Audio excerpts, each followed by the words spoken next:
Hey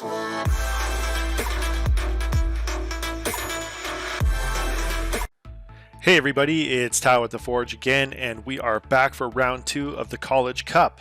So I actually saw this College Cup, and normally I wouldn't play something like this, but since I went in last week, I thought I'd go in this week as well and see how I did. And this week's quite a bit different. So let's go take a look at the event over here. And you can see that we have, okay, so we have in this event, you get a treasure token each upkeep, and you have to bring a 100 card standard deck, right? So that's actually going to be really hard to mill your opponent, right? So, you know, and also it's not a singleton format. You don't draw a card every time. So the deck that I built last time for round 1 of the College Cup isn't going to work this round. All right, but I have got you. I created 4 new decks, and they're all okay. And by okay, I mean they've got a good win rate, and you can win with all of them, but they're not going to be like the 90% win rate that we had with the previous decks. All right, like that other mill deck that we had in round 1 of the College Cup was just ridiculous. Like seriously, 90% win rate, and the times when it lost is basically against a mirror, right? So yeah. Anyways, let's take a look. I'll show you the decks that I built for this. Now they're all just variations of the same thing. Okay, so the first one I thought is that okay, we have 100 cards, which means we got a crap ton, which means we have like not a ton of consistency, but we also get a treasure every turn. So what could we use that treasure for? Okay, and the idea is that we can go and just use that to cycle cards. Right, so basically we have Flourishing Fox, Footfall Crater, Drannith Healer, Valiant Rescuer, Drannith Stinger, and all of these cards basically just to cycle the crap out, just to constantly cycle, and then look for our Zenith Flare and then pummel our opponent with the Zenith Flare at the end. Right, that's basically what we want to do. We have some other win conditions, like we can use our Drannith Stinger and Flourishing Fox to punish our opponent as well, and we also have 4 of Yidaro, so we can eventually cycle 4 of Yidaro. Now, when I was playtesting this, one of the cards that actually really kind of stood out, but I have to warn you, it changes the game significantly, is Unpredictable Cyclone. Okay, so Unpredictable Cyclone is 5 mana, so you could get this out on, like, say, turn 3 if you're careful, right, and you don't use up all your treasure, right? But if a cycling ability of another non-land card would cause you to draw a card, so you cycle a card, okay, instead exile cards from the top of your library until you exile a card that shares a card type with the cycled card, right? So let's say I cycle, let's say Drannith Stinger, right? So if I cycle Drannith Stinger, then what will happen is it'll look for another creature. Okay, so another creature that's a card type. So I could go get any other creature and I could just play that creature. So then I can get a Splendor Mare, you can get this Imposing Vantasaur, you can get, like, you know, whatever other creature, okay, and just put it down. Ideally, you would get Yidaro and just put down an 8/8. All right, so that's actually pretty sweet. All right, and then you exile a card that you may cast that card without paying its mana cost. So you can just put a Yidaro down after cycling, like, you know, a Drannith Stinger or a Splendor Mare or something like that, right? Then put the exiled cards that weren't cast this way on the bottom of your library in a random order, so you don't mill them or anything. So that's actually one way I was able to win this one, okay, is by eventually just like putting down a Yidaro, okay, and just cycling into it after getting Unpredictable Cyclone. This deck is okay. It's not really my style, right? But I mean, it's okay, and it was decent to play. It's fairly easy to pilot. What you do is you just start cycling. Just cycle and cycle and cycle, right? And then hopefully by the time you get to 4 mana, right, or as soon as possible, then Zenith Flare your opponent, or try and use Drannith Stinger or Flourishing Fox, so you just put them down and start punishing your opponent, right? And as soon as you get to your 4 mana, then you Zenith Flare your opponent and just one-shot them with this instant spell, right? So anyways, that is one of the win conditions, winning decks. That it was okay. Like I said, it's greater than 50% win rate that when I was playing it, but not much, like maybe 60% or something like that. So you're not going to go like 0-4 at this, but it'll still take a little while. None of the decks were super powerful, and I feel like I was a little bit spoiled after the last one.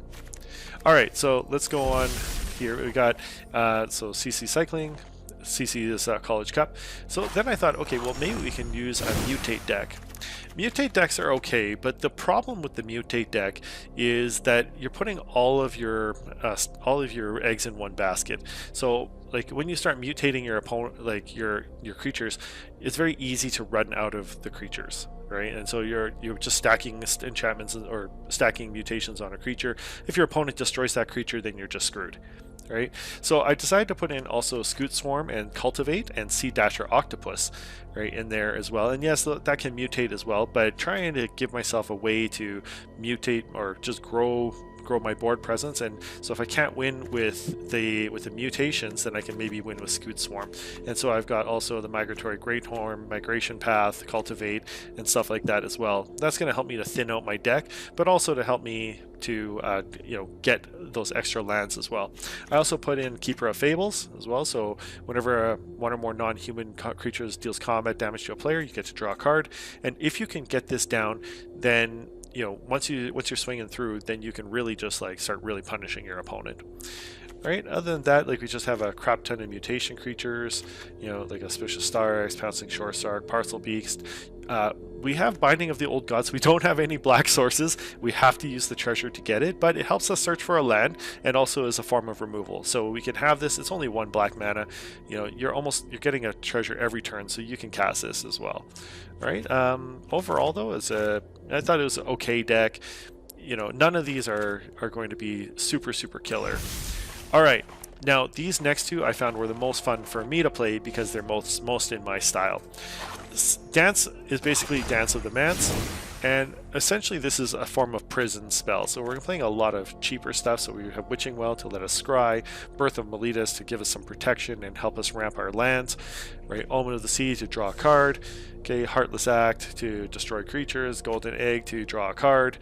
Right. Then we got things like Banishing Light, Skyclave Apparition, Elspeth's Nightmare, just all removal type stuff, all prison type stuff. Murderous Rider, Treacherous Blessing, so that's going to give us 3 more cards, but we lose a life every time we cast a spell.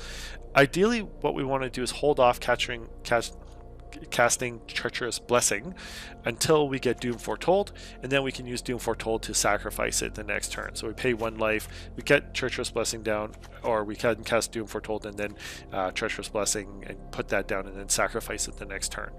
Right? Then we also got things like Solemn Simulacrum, Elspeth Conquers Death, Realmcloak Giant, mainly just as a board wipe, and also there's this Shatter the Sky as well to board wipe.